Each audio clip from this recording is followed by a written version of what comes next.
నమస్తే, welcome to Suman TV Khammam. నేను మీ శిల్ప. ముందుగా సుమన్ టీవీ ప్రేక్షకులందరికీ యోగా దినోత్సవ శుభాకాంక్షలు. ఈ రోజు ఖమ్మంలోని సర్దార్ వల్లభాయ్ పటేల్ స్టేడియంలో జరుగుతున్న భారీ యోగా మహోత్సవాలకైతే మనం వచ్చాం. ఇక్కడ ఖమ్మం పట్టణంలో ఉన్న యోగా బ్యాచ్లు ఎవరైతే ఉంటారో వారు, అంతేకాకుండా ఖమ్మం స్థానిక ప్రజలందరూ ఇక్కడ పెద్ద ఎత్తున పాల్గొని యోగా కార్యక్రమం అయితే చేస్తూ ఉన్నారు. సో అంతర్జాతీయ యోగా దినోత్సవ సందర్భంగా మన భారతదేశ ఉనికిని చాటిన ఈ యోగాని కూడా ఎంతో హెల్దీగా ఉండడానికి, అంతేకాకుండా మానసికంగా, శారీరకంగా ఏదైతే కేంద్ర ప్రభుత్వం నుంచి కూడా మన మోదీ గారు అంతేకాకుండా ప్రతిష్టాత్మకంగా మన దేశ యోగా ఉనికిని చాటే కార్యక్రమంలో భాగస్వాములయ్యాలో, అలాగే మన ఖమ్మం ప్రజలు కూడా ఈ యోగా కార్యక్రమంలో పాల్గొని ఈ ఉనికిని చాటడానికి అయితే అందరూ ఒక దగ్గర పెద్ద ఎత్తున చేరడం జరిగింది. సో మన సుమన్ టీవీ ద్వారా మీ అందరికీ యోగా కార్యక్రమాన్ని చూపించే ప్రయత్నం చేస్తాం.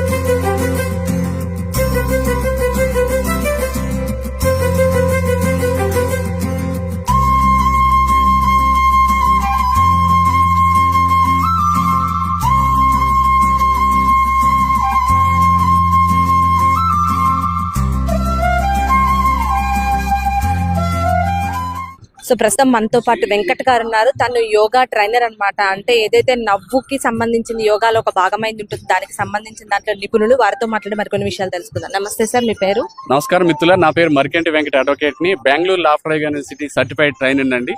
నేను ఒక 1000 నవయోగ పద్యాలు రాశాను, 3 శతకాలు రాశాను. యోగా అంటే పతాంజలి మహర్షి ఏం చెప్పాడు?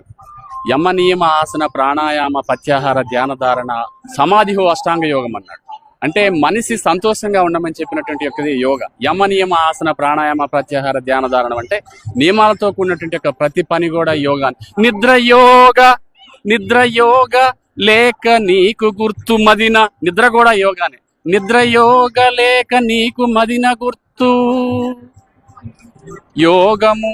యోగము సతతము ముదము, జ్ఞాన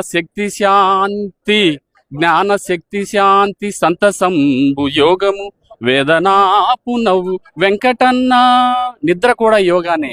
ప్రతి పని పరిణితితో స్కిల్ఫుల్ గా ఉండే ఎవ్రీ యాక్టివిటీస్ యోగా. అంటే మనం ఏమంటామనంటే శరీరం మొత్తం కూడా ఈ ఎనర్జీల శక్తితో ప్రయాణం చేయడం యోగం అని చెప్పేసి సైన్స్ చెప్తా ఉంది, పతాంజలి మహర్షి చెప్పాడు. కాబట్టి దీనిని అందరూ సర్వవేళ సర్వకాల సర్వావస్థలందు ఆశించవచ్చు. మరీ ముఖ్యంగా సహజమైన సరళమైన నవయోగ ధ్యానం అండి.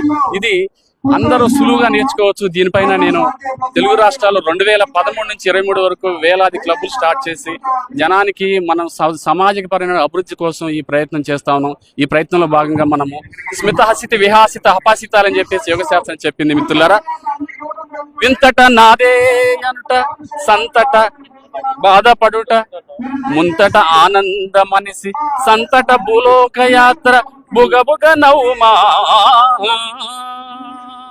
మనిషి ఆనందం ముంతట భూలోక యాత్రలో సంతలో వచ్చాడని, పోయే వస్తువుల గురించి బాధపడతా ఉంటాడని చెప్పేసి ఎంతో విచిత్రంగా నవ్వుస్తుంది అనమాట. పోతా ఉంటాయి వస్తువులు, అయినా కానీ పోతానే బాధపడతాడు. కాబట్టి ఏ పరిస్థితిలో అయినా కూడా బాధపడకుండా సిద్ధపకంతో ఉండేదే యోగా.